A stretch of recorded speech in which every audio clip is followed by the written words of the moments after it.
VTSV Auto, we just going over parts, making sure which ones we did get in order. All of the stuff wasn't in stock, but they sent us everything that they did have. But this is another thing to note, guys. When you do your suspension, this is your center link. These are your inner and outer tie rods. You know, your pitman arm and your idle arm. This one never changes. This is a non-wearing piece here. So this one you will always reuse. But this center link replaces. The idle arm replaces. The inner and outer tie rods replaces on both sides. When you do the QA1, you don't have to worry about your upper and lower ball joints. You don't have to worry about any control arm bushings because all of that will be brand new with the control arms here. All of this stuff will be your lower ball joints, your control arm bushings, all of those brand new. So you just take the old ones out, put the new ones in. However, the sway bars will. This sway bar will be replaced with a more robust sway bar that'll mount in the same factory location.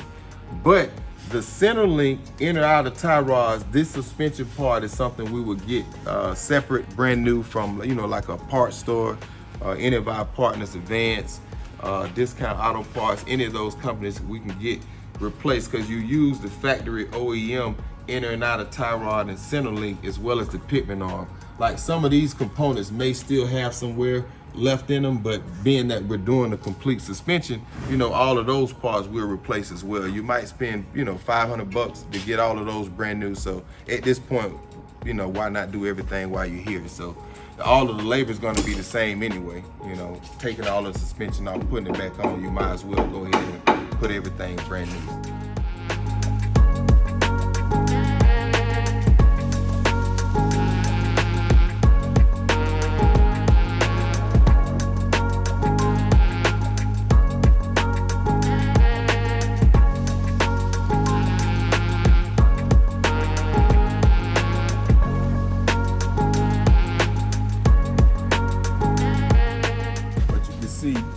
This is where it's supposed to be.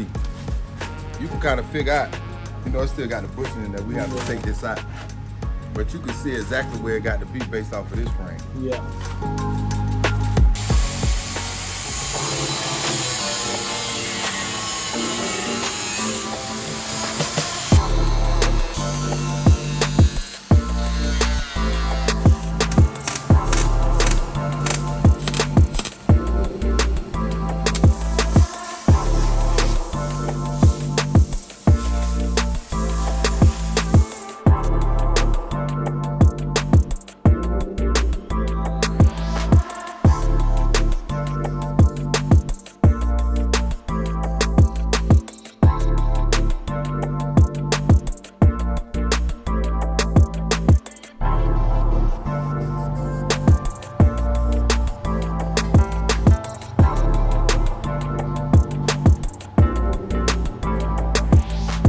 The original kit that go on these cars that they were using was for, I believe, a 78 through 96 B-body.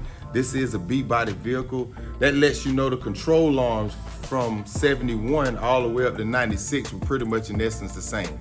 So that's what the kit was actually used for. But when you put it on, Justin's gonna show you the differences where you kind of put the ball joint in a bind, when you go to the bigger wheels, because of how high actually this car sits on this spindle. So the lower ball joint has a different stud that give you a little more kick on this for more fitment for big rims, which is here. This helps with the upper ball joint. That extra distance between the bottom and the sway bar is not sandwiched down, which will put this more in a bind. So also on the lower control arm, you really can't see the difference because it fits almost like it does from the factory. So, but it is it's a little more robust stud in the lower ball joint. This is the sway bar link. Once we get the sway bar installed, this is where to mount to for more support. Let me show you guys something here. It's QA1. This is an official prototype QA1 sway bar, a lot more robust than the one that was on here from the factory. These are your sway bar end links. Let's say if you had a factory sway bar and you was doing your suspension, your outer tie rods, inner tie rods, your pitman arm, your center link. You know, if we were replacing these bushings, these would be the sway bar end links that would come with the kit. This metal, this bar itself never is replaced. Only the bushings, sway bar end links, and the actual bushing piece that wear about both to the frame. As you can see, it comes with a mounting plate that mounts to the factory existing holes for the factory sway bar mount where it screws into the frame. Well, this support plate screws into that with a screw that's flush, and then this actual new sway bar bushing links bolts into that. So that's just the difference between these two here. You know, I know a guy that raced cars, and I told him, I was like, you know, they got a real sway bar for the caddy that you can get. He was like, bro, get it. You know, the sway bar makes everything like, you know, when you're dealing with power and you're trying to keep a car straight down the road, sway bars make a very big difference. And this is a guy that, when it comes to motors and racing, he's, you know, miles ahead of me, you know what I'm saying? So when people like that give me food for thought, I'ma definitely bring it to you. So if you don't have the rear bar, the front and rear sway bar kit that's available for this vehicle, you know, you can order through us. As soon as it comes available, we'll be the first to let you know. So stay tuned for those, you know, updates coming. Obviously, if we're in tune with them to know about the new suspension kit, obviously, you know, we're gonna be able to tell you about the products as soon as they be released. So you can order them right here at VTSV Auto. Stay tuned, we'll keep you posted on that, man.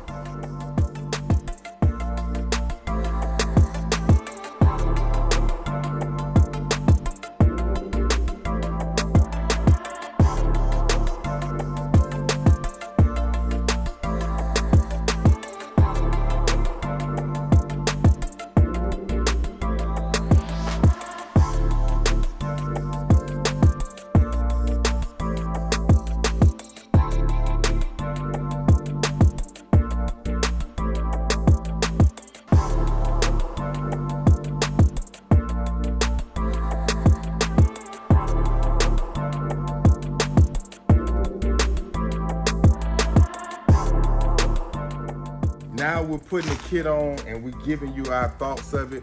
The first thing I noticed about the rear kit was the mounting plates. You could see the mounting plates on the original kit. The coilover mounts directly up under the mount, and when it does, you actually have the shock on an angle. You know, everything is, you know, mounted to the rear end, but it's coming on an angle to the coilover, and it fits and works good. On the new kit, what they did was the same mount that go in the 3-bolt mount here, but it kicks the shock to the right. And what that does is it takes the angle out of that shock, and now you got your suspension travel going vertical, straight up and straight down, which is the best for suspension. Not saying that the angle here is a problem, but when you have a shock and a spring that's 100% up, straight up and down, you're gonna get a better performance out of that suspension. So also on the lower mount, you could also see that it's straight up and straight down. It doesn't have an angle on it like the older mount, because it was made and designed for a shock to meet on an angle. You know, this one's just straighten it up. That's gonna give you probably a little better performance out of suspension. Yeah, this is the one that came off. If you look on this side, see, it fits the contour pretty well. This one, let me look how close. And bumpers don't line up, and you don't want to tighten that down like that. Yeah, that's just not very good looking. If anything, it should follow that same line and sit flat in there. You know, so it's a good thing I didn't drill that little hole. Yeah. I wanted to get everything set up and hanging before I did any drilling or made anything perfect to make sure it all fit. It's a good thing I did. These are box trailing arms that the rear sway bar that QA1 just is about to release soon is not available, but we do have a prototype in stock. The rear sway bar will bolt to the box ends, but the new kit comes with the adjustable rear trailing arms, which gives you total control where you're fully adjustable up top and fully adjustable at the bottom where you can dial that suspension in, you know, perfect exactly where you want it. So more stuff coming. We know, just giving you tidbits as we run across the things that we see with this kit. But always, like anything we get with it, you know, the fit and finish, the quality, the sturdiness of the products is even on this kit is great. So if you do have this kit, this still is a great kit. We're just showing you the differences with the prototype. Keep in mind, this kit isn't available yet, so we're just giving you a world's first preview of it being installed, because we had the luxury of having a prototype kit sent to us to install just for that. So VTSV Auto fans, I appreciate the support. You guys stay tuned. We got more good footage coming, man.